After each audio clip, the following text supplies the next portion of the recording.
কথিত ব্যক্তি আৰু তথাকথিত দল সংগঠনৰ লগত মিলামিছা কৰি আজি বিটিচিবাসী ৰাইজক 15 বছৰে নিজৰ অধিকাৰৰ পৰা বঞ্চিত কৰি ৰাখিছে। আনকি এইটো কথা বাদ দিয়ক, এতিয়া আমাৰ এই খৰণীয়া কছাৰী ভাইসকলে ভণ্টিসকলে ইয়াতে কৃষ্টি প্ৰদৰ্শন কৰিলে। তেওঁলোক জনজাতীয়, আজি উমা খৰণীয়া জনজাতীয়, মেদিনী চৌধুৰী জনজাতীয়, আনকি আজি খৰণীয়া কছাৰী মানুহখিনিক ট্ৰাইবেল চাৰ্টিফিকেটৰ পৰাও বঞ্চিত কৰি ৰাখিছে। হয়নে নহয়? আজি ওদালগুৰি জিলাক বাদ দি বাকি জায়গাত কোৰ্ট কাছাৰী কৰি পায়, ওদালগুৰিতো সাৰ্টিফিকেট নাপায়। এইটো অত্যাচাৰ হয় না নহয়? চাকৰি বাকৰি কথাটো বাদেই দিলো, হাগ্ৰামাৰ পকেটত যি লিখা যায় সেইটোৱে ওলাই আহে। চাকৰি বাকৰিত পঢ়া শুনাৰ ইয়াত কোনো ভ্যালু নাই। লাগিলে আপুনি ডক্টৰেট হওক, লাগিলে আপুনি এম পাছ কৰক, ইয়াত পিয়নৰ চাকৰি এটাও নাপাব যদি হাগ্ৰামাৰ পকেটখন গৰম কৰি নিদিয়ে। হয়নে নহয়? আমি কিয় মনে মনে থাকিম? কাৰ ভয়ত আমি মনে মনে থাকিম? ইয়াত কি আমি জন্ম লোৱা নাই? আজি কিছুমান দল সংগঠনে আমাক ইয়াত এনআৰসিৰ কথা কয়, ডি ভোটাৰৰ কথা কয়। হয়, কংগ্ৰেছে ডি ভোটাৰৰ সৃষ্টি কৰিলে। আজি মোদীয়ে CA আইন আনি এই ডি ভোটাৰৰ সমস্যা সমাধানৰ পালে আমাক আগুৱাই লৈ গল। যেতিয়া ডি ভোটাৰৰ সমস্যা আহিল, CA সমস্যা আহিল, গোটেই অসমত যেতিয়া এটা বঙালী হিন্দু মানুহৰ বিপৰীতে সমগ্ৰ অসমত আন্দোলন হল, সেই আন্দোলনক মোকাবিলা কৰিবলৈ কোন থিয় হৈ আছিল? এই হিমন্ত বিশ্ব শৰ্মা, সৰ্বানন্দ সোণোৱাল, দিলীপ শইকীয়া আমি থিয় হৈ আছিলো। তেতিয়া ক'ত গৈছিল জগদীশ চৰকাৰ? কোনে তেওঁৰ নাম শুনিছিল? আছুৱেতো জগদীশ চৰকাৰৰ মূৰ্তি জ্বলোৱা নাছিল, আমাৰহে মূৰ্তি জ্বলাই আছিলে। তা তুমি ক'ত লুকাই আছিলা তেতিয়া? কি গাঁতৰ তলত আছিলা নেকি? আজি এটা ইলেকশ্যন আহিলে বিজেপিকে শিকায়। আৰে উল্টাই মানুহৰ পৰা আমি গালি খপনি খাই আছো, কিন্তু আমি ষ্টেণ্ড লৈ আছো নহয়। প্ৰত্যেকজন ভাৰতীয় মানুহ, অসমীয়া হওক, বঙালী হওক, গোৰ্খা হওক, নেপালী হওক, বিহাৰী হওক, জনজাতীয় হওক, অজনজাতীয় হওক, এই ভাৰতত যোনে জন্মগ্ৰহণ কৰিছে তাৰ সম্পূৰ্ণ অধিকাৰ এই দেশৰ মাটি, পানী আৰু বায়ুৰ ওপৰত আছে। আজি কোনে ষ্টেণ্ড লৈছে? হাগ্ৰামা মহিলাৰীয়ে লোৱা নাই, জগদীশ চৰকাৰে লোৱা নাই। আৰু এইবিলাক কি চেমল টেমল, এইবিলাকৰ মই নামেই নলওঁ। কি কানেকশ্যন? ইলেকশ্যন হলে জপিয়াই ফুৰে BPF। আৰে ঠিক আছে, জপিয়াই ফুৰ, কিন্তু যেতিয়া বঙালী হিন্দু মানুহে চাউলখিনি নাপায়, যেতিয়া বঙালী মানুহৰ হিন্দু জব কাৰ্ড VCDCৰ ঘৰত থাকে, তেতিয়া শ্যামল বাবু, জগদীশ বাবু আপোনালোক ক'ত থাকে? তেতিয়া বাবুটো ক'ত সোমাই থাকে? তে এইবিলাক কৰি কৰি হাগ্ৰামাৰ পকেটত আমাৰ মানুহখিনি সুমুৱাই ৰাখিব খোজে। কি লেনদেন হয় মই নাজানো। ইলেকশ্যন হলে চেংমাছ যেনেকে জপিয়াই তেনেকে শ্যামল জগদীশ জপিয়াই থাকে, হাগ্ৰামা এনেকে জপিয়াই থাকে। কিয় জপিয়াই মই নাজানো। তলত কি ইলেক্ট্ৰিক কাৰেণ্ট লগাই দিয়ে নেকি জপিয়াই থাক বুলি? ক'ব নোৱাৰো। খালি আৰে ডি ভোটাৰৰ কথা বছৰটো মনত নপৰে, NRCৰ কথা বছৰটো মনত নপৰে। এখন ফটো দেখাওক য'ত হাগ্ৰামা মহিলাৰী এই বঙালী হিন্দু মানুহখিনিৰ কাৰণে মাত মাতিছে, আমাৰ ওচৰত গৈছে। এইবিলাক কথাটো ইয়াত নকয়। খৈৰাবাৰীৰ মানুহ, ওদালগুৰিৰ মানুহ কামে কাজে দিনটোত ব্যস্ত থাকো, খালি আমাক বিপথে পৰিচালিত কৰি থাকিব। মোদীকৈ আৰু কোনোবাই আমাক ৰক্ষা কৰিব পাৰে নেকি? নৰেন্দ্ৰ মোদীক বাদ দি শ্যামল চৰকাৰ, জগদীশ চৰকাৰে আমাক ৰক্ষা কৰিব পাৰিব নেকি? আজি এই বিজেপি দল আৰু নৰেন্দ্ৰ মোদী থাকোতে এইটো ক'ৰ পৰা মাল ওলাই আহিলে জগদীশ শ্যামল ভগৱান জানে। এইটো ক'ৰ পৰা বস্তু ওলাই আহিলে? নেতা বোলে আমি ওদালগুৰিত, আমি নেতা। এই নেতাৰো এতিয়া ফুটবলত পাম যাব আৰু হাগ্ৰামাৰ মানে আৰু নকওঁ আৰু। হাতীয়ে যেনেকে পানী খাই শেষ নহয়, ইয়াতে আজি 15 বছৰ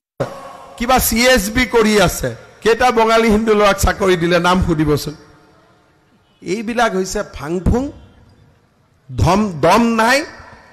কাৰো মুখৰ ওপৰত মুখ তুলি কথা ক'ব নোৱাৰে আৰে মানুহ হ'ব লাগে তো বিজেপি দৰে হ'ব লাগে মোক হাগ্ৰামাই কৈছে BTCত মই খুমাব নিদিও মই হাগ্ৰামাত কৈছো তোমাৰ কি বাবা মাৰ BTC নেকি যে মই নুখুমাম তোমাৰ কি বাবা মাৰ BTC নেকি যে মই BTC নুখুমাম এতিয়া হাগ্ৰামাই কৈছে যে 15 তাৰিখে শপত গ্ৰহণ হ'ব হিমন্ত বিশ্ব শৰ্মাক নামাতো মই কৈছো আৰে শপতটো বিজেপিৰ হ'ব হাগ্ৰামাইতো গ্যালাৰীত বহি তালি মাৰি থাকিব লাগিব কি কথা আছে হয় না নহয় এইবাৰ আৰু মাত বন্ধ কৰিব নোৱাৰে এইবাৰ আৰু মুখৰ মাত বন্ধ কৰিব নোৱাৰে অন্যায় অবিচাৰৰ বিৰুদ্ধে আমি মাত মাতিব লাগিব বিজেপি দলে প্ৰতিশ্ৰুতি দিছে কোনোবাই যদি মাটি কিনিব খোজে বিক্ৰী কৰিব খোজে 15 দিনৰ পৰা 30 দিনৰ ভিতৰত পাৰমিশন দিবই লাগিব এয়া স্পষ্ট কথা আমি আমাৰ নিৰ্বাচনী ঘোষণা পত্ৰত এই উল্লেখ কৰিছো আজি হাগ্ৰামা মহিলাৰীক কোনে ভাল পায় আজি হাগ্ৰামা মহিলাৰীৰ কথা কোনে শুনিছে বড়োৱে শুনিছে ৰাভাই শুনিছে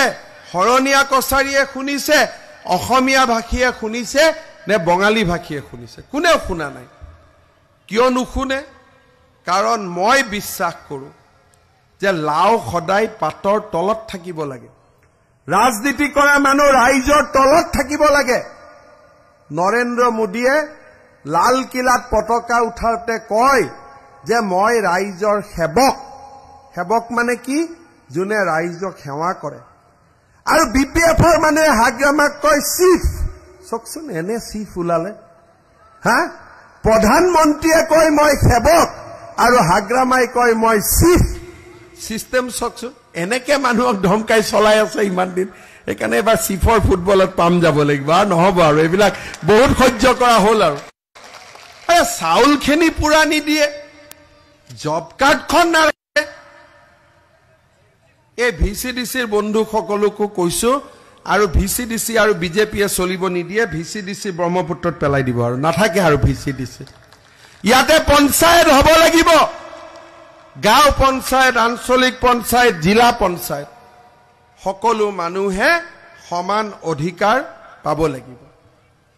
শ্ৰদ্ধাৰ ৰাইজ আজি আমি মাজবাটৰ পৰা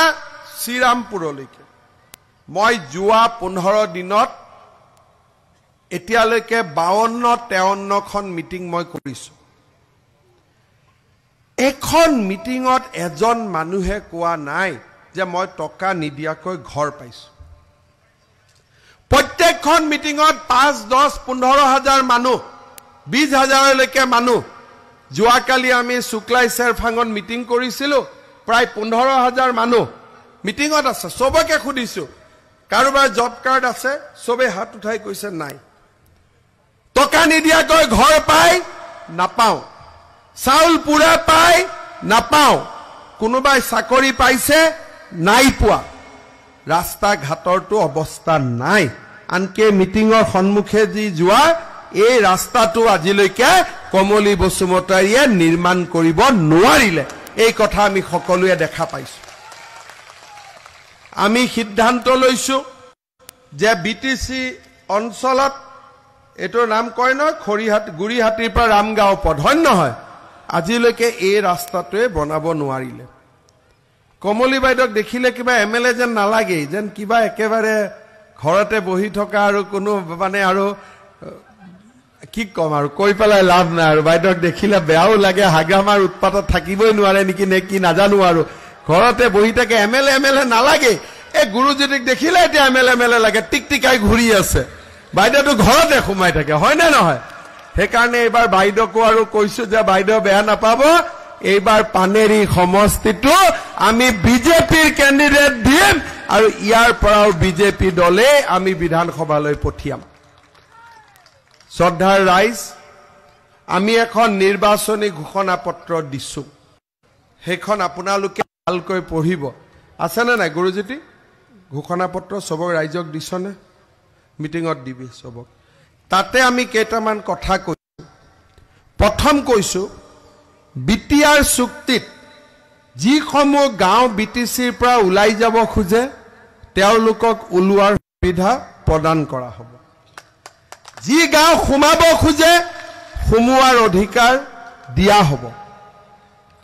কোনোবা গাঁও যদি সীমাত আছে আপোনালোক বিটিচিৰ পৰা যাব খুজে এপ্লিকেশন দিব পাৰে আপোনালোক ওলাই যাব পাৰিব আমি বিটিচি ৰাইজক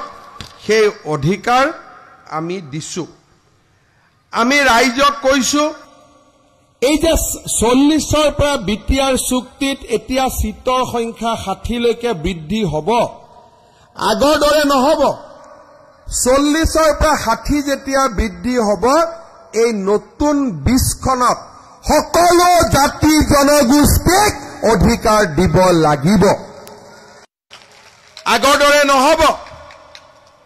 আমি ৰাইজক কৈছো এই বিটিচিত ৰাজ্যিক ভাষা হিচাপে অসমীয়া বড়ো দুইটা ভাষাৰ বিকাশ হ'ব লাগে কিন্তু তাৰ লগে লগে সাঁওতালি বঙালী নেপালী হিন্দী এই ভাষাবিলাকৰো বিকাশ হ'ব লাগিব আমি কৈছো সেন্ট্ৰেল সিলেকশন বোৰ্ড আৰু নহব বিটিচিৰ ওদালগুৰি নিযুক্তি ওদালগুৰিত হ'ব লাগিব আমি আৰু কোকৰাঝাৰত নাযাওঁ ইয়াতে হ'ব লাগিব অফিসত ইন্টাৰভিউ ল'ব লাগিব মেৰিটৰ বেসিছত চাকৰি হ'ব লাগিব আমি স্পষ্টভাৱে কৈছো ৰাইজ আমি কৈছো যে বিটিচিত হৰণীয়া কছাৰী সকলক ট্ৰাইবেল সাৰ্টিফিকেট দিয়া হ'ব এই কথা আমি স্পষ্টভাৱে উল্লেখ কৰিছো শ্ৰদ্ধা ৰাইজ আমি কৈছো মাটি কিনা বেচাৰ অনুমতি 15ৰ পৰা 30 দিনৰ ভিতৰত দিব লাগিব ভূমিহীন লোকক অসমীয়াই হওক বঙালীয়ে হওক জনজাতিয়ে হওক অজনজাতিয়ে হওক হিন্দু মুছলমান খ্ৰীষ্টিয়ানে হওক চৰকাৰী ভূমিত আমি যদি বাস কৰিছো আমাক ম্যাদী পট্টা দিব লাগিব এই কথা আমি আমাৰ নিৰ্বাচনী ঘোষণা পত্ৰত আমি কৈছো আমি ৰাইজক কৈছো যে প্ৰতিটো পৰিষদীয় সমষ্টিত প্ৰথম বছৰতে আমি 100 কিলোমিটাৰ ৰাস্তা পকীকৰণ কৰিম এই যে আমাৰ খৈৰাবাৰী আছে প্ৰথম বছৰতে আমি 100 কিলোমিটাৰ ৰাস্তা পকীকৰণ কৰিম ইয়াত যিমান কেটা ৰাস্তাৰ মোক নাম দিছে আমাৰ গুৰিহাটীৰ পৰা ৰামগাঁৱে হওক বা যিমানখিনি ৰাস্তাৰ মোক নাম দিছে 100 কিলোমিটাৰত বহুত কেটা ৰাস্তা একেবাৰতে আমাৰ কভাৰ হৈ যাব আমি কৈছো যে খৈৰাবাৰী সমষ্টিৰ ভিতৰত এখন 30 বেডেড খুব ধুনিয়া মডেল হস্পিটাল হ'ব লাগিব এখন ষ্টেডিয়াম লাগিব য'ত আমি 10 কোটি টকা খৰচ কৰিম আৰু বিটিচিত কোকৰাঝাৰত যি বড়োলেণ্ড বিশ্ববিদ্যালয় হৈছে তাৰ এটা কেম্পাছ ওদালগুৰিত স্থাপন কৰিব লাগিব ভাৰতীয় জনতা পাৰ্টিয়ে কৈছে যে বিটিচিৰ 40টা পৰিষদীয় সমষ্টিত 40খন চৰকাৰী কলেজ আমি বনাব লাগিব অৰ্থাৎ খৈৰাবাৰী ৰাইজেও এখন গভৰ্ণমেণ্ট ডিগ্ৰী কলেজ লাভ কৰিব যিবিলাকত বিজেপি জিকিব তাতটো এডভান্স হৈ যাব বাকিবিলাক অলপ লাহে লাহে হলেও হয় না নহয় খৈৰাবাৰীটো বিজেপি জিকিবই হয় না নহয় সেইকাৰণে আমাৰ ইয়াত আগতে হ'ব ঠিক সেই ধৰণে বিশুদ্ধ খোৱা পানী হওক আনকি ভেঞ্চাৰ স্কুল প্ৰভিন্সিয়েলাইজ কৰোতেও বিটিচিৰ বাবে আমি শিথিল নিয়মত ভেঞ্চাৰ স্কুলো প্ৰাদেশিকৰণৰ সিদ্ধান্ত আমি লৈছো শ্ৰদ্ধেয় ৰাইজ আমি কৈছো চাউল সম্পূৰ্ণ পাব লাগিব কালি যেনেকে অসমত অৰুণোদয় আঁচনি আৰম্ভ হ'ব বিটিচিটো টকা ঘোষ নিদিয়াকৈ অৰুণোদয় অৰুন্ধুতি আদি আঁচনিৰ সুবিধা পাব লাগিব এনৰেগা জব কাৰ্ড আমাৰ লগত থাকিব লাগিব চাউল সম্পূৰ্ণ পাব লাগিব আৰু টকা পইচা নিদিয়াকৈ আমি প্ৰধানমন্ত্ৰী আৱাস যোজনাৰ ঘৰ পাব লাগিব বিজেপিয়ে গোটেই কথাখিনি লিখি দিছে আপোনালোকে যিসকলে পঢ়িব বিচাৰে মিটিংৰ পিছত ইয়াৰ এটা কপি লৈ যাব আমি একো কোৱা নাই যে আমি ইয়াত উপগ্ৰহ পঠিয়া মহাকাশ নিৰ্মাণ কৰিম আমি কোৱা নাই আমি স্যাটেলাইট পঠাই দিম বিশ্ব ইয়াৰ পৰা সৰু সৰু কথা আমি লিখিছো মানুহৰ জীৱনৰ সমস্যা জব কাৰ্ড আমাৰ লগত থাকিব 60 বছৰৰ ওপৰৰ সকলো মানুহে বিধৱা পেঞ্চন পাব প্ৰত্যেক গৰাকী বিধৱাই বিধৱা পেঞ্চন পাব আৰু বঙালী হিন্দু মানুহখিনিৰ নিৰাপত্তাৰ কথাও এই ঘোষণা পত্ৰত আমি স্পষ্টভাৱে উল্লেখ কৰিছো আমি কোনো ইয়াত আৰু দ্বিতীয় শ্ৰেণী নাগৰিক নাথাকো এইখিনি কাম যদি আমি কৰিব পাৰো এই বিটিসি অঞ্চল শান্তি সমন্বয় আৰু প্ৰগতিৰ এক মহাদ্বীপলৈ ৰূপান্তৰ হ'ব এখন ৰেল এটা ইঞ্জিনে টানে 60 কিলোমিটাৰ 60 স্পিড দুটা লগালে 120 তিনটা লগালে 180 দিল্লীত মোদী চৰকাৰ দিছপুৰতো সোণোৱাল চৰকাৰ বিজেপি চৰকাৰ দুটা ইঞ্জিন লাগি আছে 120 কোকৰাঝাৰতো যদি বিজেপিৰ চৰকাৰ হৈ যায় বিটিসি ৰেল 180 স্পিডত দৌৰা আৰম্ভ কৰি দিব তিনটা ইঞ্জিন যেতিয়া একে পাৰ্টি লাগিব সেই আৰু ৰেল নৰখে সেই ৰেল সকলো সুন্দৰ কৰি আমি উন্নয়নৰ দিশত আগুৱাই যাম শ্ৰদ্ধাৰ ৰাইজ ভুল নকৰিব এই নিৰ্বাচনত যদি আমি ভুল কৰো ইয়াৰ পিছত আৰু বিটিসিত অন্যায়ৰ বিৰুদ্ধে কোনো মাত নামাতিব অবিচাৰৰ বিৰুদ্ধে কোনো মাত নামাতিব এই নিৰ্বাচন আমাৰ বাবে এটা সংকল্প এটা প্ৰতিজ্ঞা বিপিএফক চালু 3 বাৰ বিজেপিক চাওক একবাৰ মাত্ৰ একবাৰ চাওক যদি আমি কোৱা কথা নহয় অহাবাৰ আমাক ভোট নিদিব এটা সুযোগ দিয়ক নৱনিৰ্মাণৰ বাবে পুনৰ নিৰ্মাণৰ বাবে নৱজাগৰণৰ বাবে বিটিসিত অন্ধকাৰৰ যুগৰ পৰিৱৰ্তে সূৰুজৰ পোহৰ অনাৰ বাবে এটা সুযোগ আমাক দিয়ক শ্ৰদ্ধাৰ ৰাইজ ভাত নোখোৱাকৈ আপোনালোক আহিছে 4টা বাজি গ'ল ঘৰত ঘূৰি যাব লাগিব চাকি বন্তি জ্বলাব লাগিব এটা সংকল্পৰে সৈতে উভতি যাওক যে আৰু দ্বিতীয় শ্ৰেণীৰ নাগৰিক নহয় আৰু কাৰো তলত আমি থাকো কাৰো ওপৰতো আমি নাযাওঁ আমি সমানে থাকিব খোজো কাৰো ওপৰত আমি যাব নোখোজো কিন্তু কাৰো তলত থকাও আমি আৰু মানিব নোখোজো আমি সমানভাৱে ভাই ভন্টিৰ দৰে একেখন সমাজত হাঁহি ধেমালিৰে আমি মিলি জুলি থাকিব খোজো আমাৰ মনত বেদনা আছে ক্ষোভ আছে তথাপিতো দিলীপ শইকীয়াই কৈছে পদ্মফুলৰ পাহি পাহি ভোট দিম হাঁহি হাঁহি কিয় হাঁহি হাঁহি কৈছো 7 তাৰিখে যেতিয়া আমি ভোট দিম ৰিজাল্ট 12 তাৰিখে দিব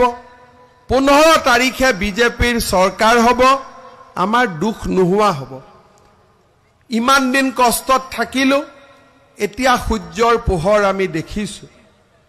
বুকুত বেদনা কিন্তু নতুন দিনৰ আৰম্ভণি এগৰাকী মাতৃ প্ৰসৱ বেদনাত অতি কষ্টত আছে কিন্তু লগত হাঁহিও আছে কাৰণ অলপ সময় পিছতে মোৰ লৰা এটা জন্ম হ'ব মোৰ ছোৱালী এজনীৰ জন্ম হ'ব সেই কাৰণে ক্ষোভ আৰু বেদনা বুকুত লৈও আমি 7 তাৰিখে ভোট দিম হাঁহি হাঁহি কাৰণ কোকৰাঝাৰত এইবাৰ আমাৰ চৰকাৰ হ'ব বিজেপিৰ চৰকাৰ হ'ব হয়নে নহয় ৰাইজ আৰু খৈৰাবাৰীত ক'ত গ'ল ভৱেন বড়ো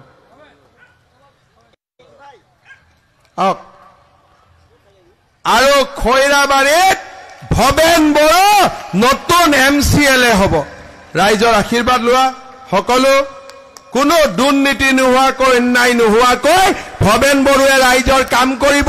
এটা দীঘলীয়া হাত চাপৰিৰে আপোনালোকে আশীৰ্বাদ কৰক এটা দীঘলীয়া হাত চাপৰিৰে আপোনালোকে আশীৰ্বাদ কৰক বহুত বহুত ধন্যবাদ আহি খুব ভাল লাগিলে ইলেকশ্যনৰ পিছত ভৱেন বড়োৰ লগত আকৌ আহিম আপোনালোকৰ লগত আকৌ কথা পাতিম মনত ৰাখিব পদুম ফুলৰ পাহি পাহি ভোট দিম আৰু অলপ ডাঙৰকৈ ক'ব পদুম ফুলৰ পাহি পাহি পদুম ফুলৰ পাহি পাহি পদুম ফুলৰ পাহি পাহি বহুত বহুত ধন্যবাদ ৰাইজ আপোনালোকক নমস্কাৰ জনালো যিসকলে পানী নোখোৱাকৈ আহিছে বেয়া নাপাব আৰু দেই বিজেপিৰ কাৰণে এসাজ গ'ল আৰু ঠিক আছে নহয় ধন্যবাদ জয় হিন্দ বন্দে মাতৰম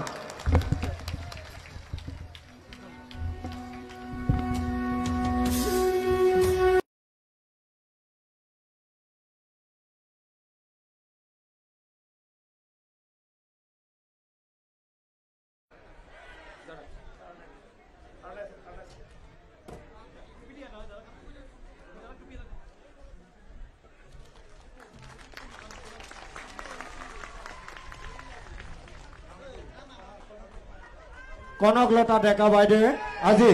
আমাৰ জইন হৈছে ভেৰগাঁও ব্লক কমিটিৰ সভানেত্ৰী কনকলতা ডেকা বাইদেউলৈ ধন্যবাদ থাকিল